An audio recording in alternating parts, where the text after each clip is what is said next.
இப்போ நம்ம வந்து இந்த C1 C2 இந்த ரெண்டு கெப்பாசிட்டரையும் பிரெட் போர்ட்லேருந்து ரிமூவ் பண்ணிவிட்டு அதுக்கு பதிலாக இந்த கெப்பாசிட்டன்ஸ் பாக்ஸ் ரெண்டையும் கனெக்ட் பண்ணிட்டோம்.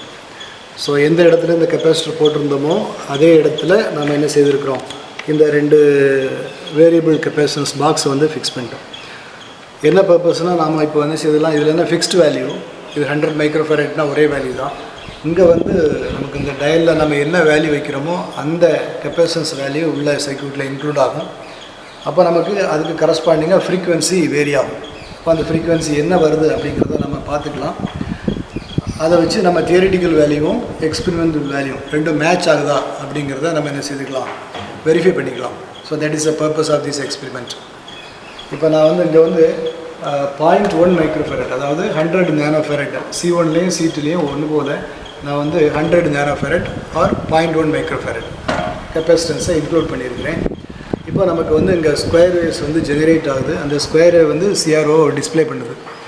இப்போ இதில் வந்து உங்களுக்கு ஃப்ரீக்குவென்சி என்ன, பீரியட் என்ன அப்படிங்கிறது இங்கே கீழே காட்டுது. நம்ம மெஷரில் போய் என்ன ஃப்ரீக்குவென்சி காட்டணும், என்ன பீரியட், என்னென்ன பேராமீட்டர்ஸ்லாம் இதில் டிஸ்பிளே பண்ணணும் அப்படிங்கிறத எனேபிள் பண்ணி வச்சுருக்கிறோம். அதை பொறுத்து உங்களுக்கு அந்த ஃப்ரீக்குவென்சி வேல்யூ வந்து காட்டுது. இப்போ நீங்கள் பார்த்தீங்கன்னா இது 178 ஹெர்ட்ஸ் அந்த ரேஞ்சில் வந்து ஃப்ரீக்குவென்சி வந்து ஜெனரேட் ஆகுது. இந்த வேவை வந்து நாம் இன்னும் கொஞ்சம் தெளிவாக பார்க்கணும் அப்படின்னு சொன்னால், நான் ஏற்கனவே சொன்ன மாதிரி ரெண்டு மெத்தட் இருக்குது. ஒன்று வந்து இந்த ஸ்கேல் அட்ஜஸ்ட் பண்ணுறது, அதாவது ஹரிசாண்டல் ஆக்சிஸ், டைம் ஆக்சிஸ் உடைய ஸ்கேல் அட்ஜஸ்ட் பண்ணி நம்ம வந்து ஸ்கோப்பில் வந்து சரியான அளவுக்கு என்ன செய்யலாம், ஒரு வேவை ப்ரொடியூஸ் பண்ண வைக்கலாம். இல்லை அப்படின்னு சொன்னாக்கா நம்ம ஆட்டோ செட்டுன்னு இருக்குது, ஆட்டோ ஸ்கேல், ஆட்டோ செட், இந்த பட்டன்ஸை ப்ரெஸ் பண்ணிட்டேன்னு சொன்னாலும் உங்களுக்கு டைரெக்டாக அது என்ன செய்கிறோம், அந்த வேவ் வந்து வந்துடும். இப்போ ஈஸியஸ்ட் மெத்தட் வந்து ஆட்டோ ஸ்கேல். ஸோ இதை ப்ரெஸ் பண்ணிட்டீங்கன்னு சொன்னால் அது என்ன செய்யுதுன்னா, அந்த வேவ் வந்து உங்களுக்கு சிங்கிள் வேவாக அழகாக உங்களுக்கு என்ன செய்துட்டு உங்களுக்கு தெரிஞ்சிட்டு. இப்போ இந்த வேவ் பேட்டர்ன் உங்களுக்கு அழகாக உங்களுக்கு இதில் தெரியுது, ஃப்ரீக்குவென்சியும் கீழே டிஸ்பிளே ஆகுது. இப்போ நம்ம என்ன செய்யலாம், இந்த வேல்யூவை வந்து நோட் பண்ணிக்கலாம். நெக்ஸ்ட்டு வந்து கெப்பாசிட்டன்ஸ் வேல்யூவை சேஞ்ச் பண்ணுறோம். இப்போ நான் வந்து 0.1லேருந்து இப்போ 0.2 ஆக்குறேன். அப்போ கெப்பாசிட்டன்ஸ் மாற்றும் போது ஃப்ரீக்குவென்சி மாறுதாங்கிறத நம்ம பார்ப்போம். ஸோ இந்த CROவை நீங்கள் பார்த்துட்டே இருங்க. நான் வந்து கெப்பாசிட்டன்ஸ் வேல்யூவை வந்து என்ன செய்கிறேன், சேஞ்ச் பண்ணுறேன். சேஞ்ச் பண்ணும்போது என்ன செய்யுது, வேவ் பேட்டர்ன் வந்து மாறுது. So again I increase, change ஆகுது இல்லையா. இப்போ இது ஸ்கோப் உள்ளே வர்றது போல் நான் அந்த ஸ்கேலை கொஞ்சம் அட்ஜஸ்ட் பண்ணி உள்ளே கொண்டு வந்து வச்சுக்கிறேன். இப்போ பாருங்கள் ஃப்ரீக்குவென்சி நான் வந்து கெப்பாசிட்டன்ஸை சேஞ்ச் பண்ண உங்களுக்கு ஃப்ரீக்குவென்சி மாறுது இல்லையா. ஸோ இதை வந்து நம்ம என்ன கெப்பாசிட்டன்ஸ் வேல்யூ வைக்கும்போது ஃப்ரீக்குவென்சி என்ன மாதிரி வருது அப்படிங்கிறத நம்ம பார்த்துக்கலாம். இப்போ கொஞ்சம் பீரியட் வந்து அதிகமாகிட்டே போகும்போது உங்களுக்கு என்ன நடக்குது, உங்கள் கண்ணாலே வந்து நீங்கள் இந்த LED பிளிங்க் ஆகிறத பெருங்கண்ணாலே பார்க்க முடியும். இப்போ நீங்கள் பார்த்தீங்கன்னா LED வந்து பிளிங்க் ஆகுது. காரணம் வந்து பீரியட் வந்து உங்களுக்கு அங்கே 55 மில்லி செகண்டுன்னு காட்டுது. அதனால் இது பிளிங்க் ஆகுது, நம்ம கண்ணுக்கு தெரியுது.